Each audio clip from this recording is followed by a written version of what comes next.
Friday Night Blitz on Newswatch 12. Your Blitz starts now. Welcome back to the Friday Night Blitz. I'm Saul Meyer, and that is Serenity Douglas. Serenity, the playoffs are coming quickly for winter sports, so every game is starting to hold a little bit more weight, wouldn't you say? That's right, Saul. Every game matters, but the game you went to tonight means a whole lot. Why don't you tell us a little bit about that? Well, Serenity, Crandon headed over to Three Lakes today in a game that had huge implications for the Northern Lakes Conference. The Cardinals are coming off of their first loss of the season last week to Leona Wabeno, and everyone wants to know how this team will bounce back. Standing in their way, though, however, is a tough Blue Jays team that's looking to cause an upset. So let's see if Crandon could get back on track or if Three Lakes will shake up that conference leaderboard. Here in the first half, looks like the Cardinals picked up right where they left off. Holly Palubicki drains this corner three for the first points of the game. But Three Lakes would put up a fight, and they do it with great ball movement and patient passing until they found an open Carly Weavers, who finishes the play with the bucket down low. Weavers wasn't done there, though. A missed three ball right here, and she grabs the board over everyone and gets the 2 points for the Blue Jays, but Crandon played angry. Holly Palubicki drives in and gets the tough bucket to fall, and Crandon is back in the win column after taking this one 62-22. Moving on to some girls basketball area scores. Wausau West has been doing well lately, and coming into this game versus Spash, the Warriors were on a 3-game winning streak. But Spash is the #1 team in the Wisconsin Valley. They showed why winning tonight 51-44. Along with the boys, the Mosinee girls played Tomahawk tonight, and like the boys, Mosinee secured a win 54-25. And finally, Antigo traveled and played Medford. The Red Robins won 61-32. Let's stick with some basketball, but switch over to the boys' side. It's Three Lakes hosting Prentice in a Northern Lakes Marewood Conference crossover battle. Here in the first half, Prentice wasted no time getting to work.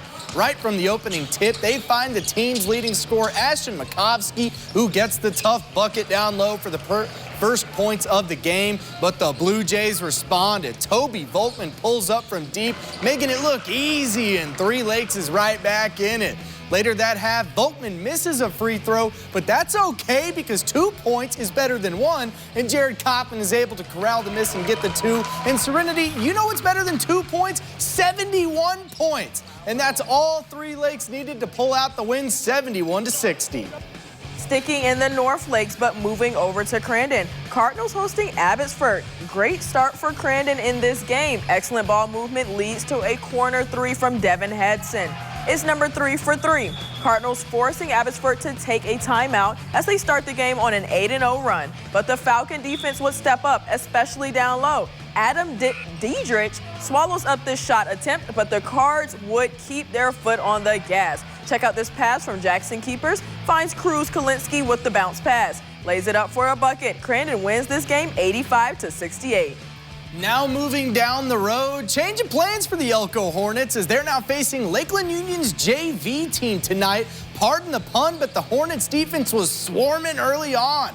Eugene Rinke steps in front of the pass, takes it the distance to lay it in. That extends their lead to 4.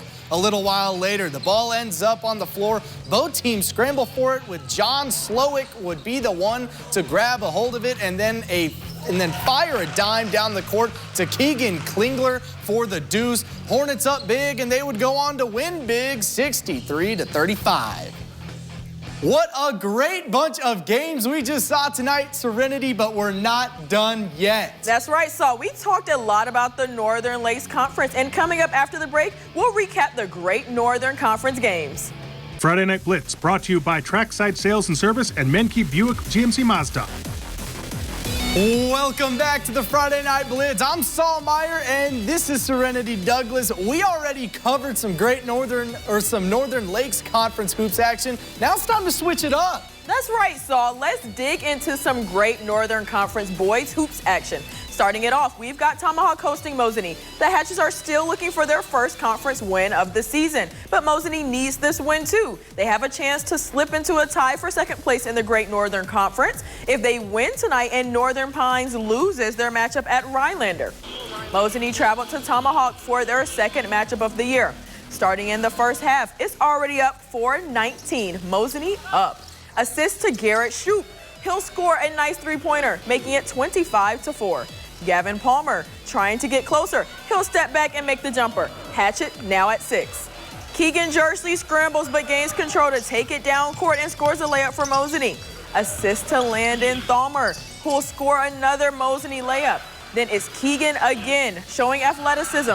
He'll score a jumper, making it 40-6 before halftime. And a nice two-pointer from Ethan Bressfield, but it'll be all Mosinee's game, winning it 77-26. Let's stay with the GNC boys hoops. This time it's Rhinelander hosting Northland Pines, and this was a good one. Here in the second half, this game had no shortage of offense. Good ball movement from the Hodags leads to a big-time and one bucket from James Heck for a heckin' good basket. Later that half, Hodags are on a fast break. Ball gets loose, and Will Gretzinger comes up with it, and don't let him get hot because he will cook.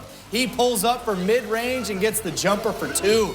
But Pines was too big in clutch time. Gabe Smith misses the tough shot, but a great effort on the board from Ryan Mensch, and the Eagles are gonna soar on to a 61-47 victory. Let's stick with some boys basketball in our next set of area scores. First off, in the Great Northern Conference, the top team of Medford traveled over to Antigo for a matchup with the Red Robins. This one saw the Red Raiders win it 81-47 to stay undefeated in conference play. Next, in the Wisconsin Valley Conference, Merrill traveled to play Wausau East, and it was a close one. Merrill takes down East in overtime, 72-71.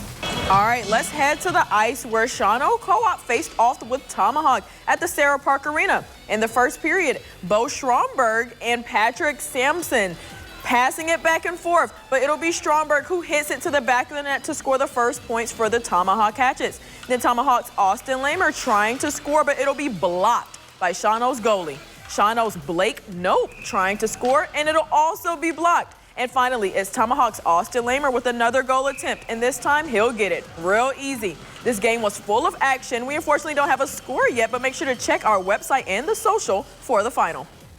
Let's stick with some hockey for our last bit of area scores. First, Hayward took on Northland Pines in Eagle River, and Hayward took that one in overtime, 4-3. Next, another game that went to overtime was Medford and Spooner Area School District. This one saw the Red Raiders take it 4-3 after extra time. And finally, Sun Prairie Co-op took on DC Everest at the Green Heck Fieldhouse, and this one had Sun Prairie win it 2-1.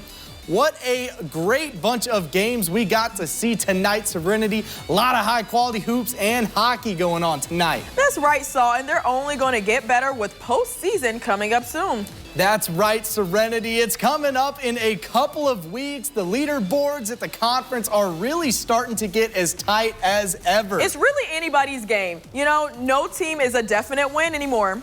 Absolutely. Well, that's all the time we got for y'all. Be sure to tune into the Friday Night Blitz every week at 10 for all your local game highlights, recaps, and scores. For Serenity Douglas, I'm Saul Meyer. Thank y'all, and you guys have a great night.